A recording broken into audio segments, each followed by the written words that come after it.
तो आप क्या मानते हैं, ईश्वर है या नहीं? मैं मानता हूं कि ईश्वर है। इस दुनिया में जब भी हम किसी ऐसी घटना को सुनते हैं जो हमारी कल्पना से परे होती है, तो हम इस प्रश्न पर विचार करने लगते हैं कि क्या वास्तव में कोई दिव्य शक्ति है जो हर चीज को संचालित कर रही है।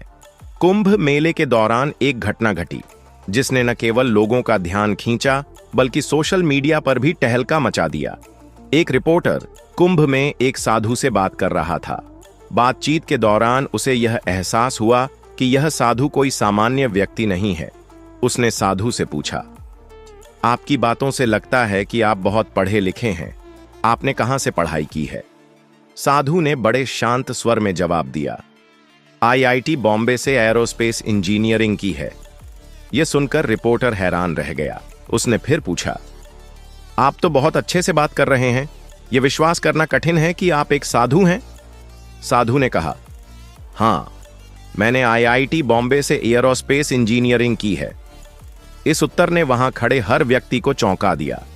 कुछ ही समय में यह इंटरव्यू सोशल मीडिया पर वायरल हो गया। आईआईटी के इस साधु का वीडियो इतना लोकप्रिय हुआ कि कई कंटेंट क्रिएटर्स भी इतने सालों में इतनी लोकप्रियता नहीं पा सके। लेकिन सवाल यह है कि एक आईआईटी ग्रेजुएट जिसे जीवन में हर प्रकार की सफलता मिली हो, उसने साधु बनने का निर्णय क्यों लिया? अभय सिंह की कहानी किसी फिल्मी कहानी से कम नहीं लगती। हरियाणा के झज्जर जिले के एक छोटे से गांव से आने वाले अभय सिंह का बचपन बेहद साधारण था। वे पढ़ाई में बहुत तेज थे। उनके परिवार ने उनकी पढ़ाई के लिए काफी मेहनत की। उन्होंने आईआईटी की परीक्षा पास की और आईआईटी बॉम्बे से एरोस्पेस इंजीनियरिंग में डिग्री हासिल की। यह डिग्री हासिल करना हर युवा का सपना होता है, लेकिन अभय ने इसे अपनी मेहनत से सच कर दिखाया। डिग्री के बाद उन्हें एक प्रतिष्ठित एरोस्पेस कंपनी में नौकरी मिली। लाखों रुपए की सैलरी, विदेश में रहन सहन और हर वह सुविधा जो लोग सपना देखते हैं, वह उनके पास थी। लेकिन इन सब के बावजूद अभय को लग रहा था कि उनकी आत्मा को शांति नहीं मिल रही। जब लॉकडाउन लगा तो अभय सिंह कनाडा में अपनी नौकरी कर रहे थे। इस दौरान उन्हें आत्ममंथन का समय मिला। उन्होंने महसूस किया कि यह भौतिक सुख सुविधा उन्हें संतुष्टि नहीं दे पा रही। वह हमेशा से ही आध्यात्म की ओर झुके हुए थे, लेकिन इस समय ने उनके जीवन को पूरी तरह से बदल दिया। लॉकडाउन के बाद उन्होंने भारत वापस लौटने का निर्णय लिया। यहां आकर वे विभिन्न धार्मिक स्थानों पर गए। उन्होंने हरिद्वार से लेकर केरल और उज्जैन के कुंभ मेले तक यात्रा की। उन्होंने बताया कि उनके माता पिता के झगड़े और पारिवारिक तनाव ने उनके बचपन को प्रभावित किया था। इसी कारण उनका शादी से विश्वास उठ गया और उन्होंने विवाह न करने का निर्णय लिया। अभय सिंह ने सद्गुरु के ईशा फाउंडेशन सहित कई स्थानों पर साधना की।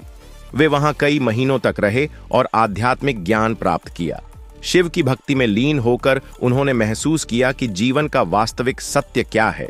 उनका मानना है कि शिव ही सत्य हैं।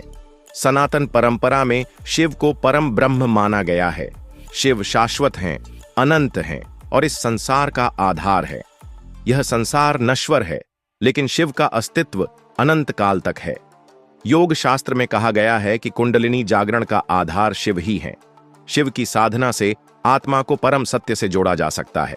यही कारण है कि अभय सिंह ने जीवन के भौतिक सुखों को त्याग कर शिव की शरण में शांति पाई।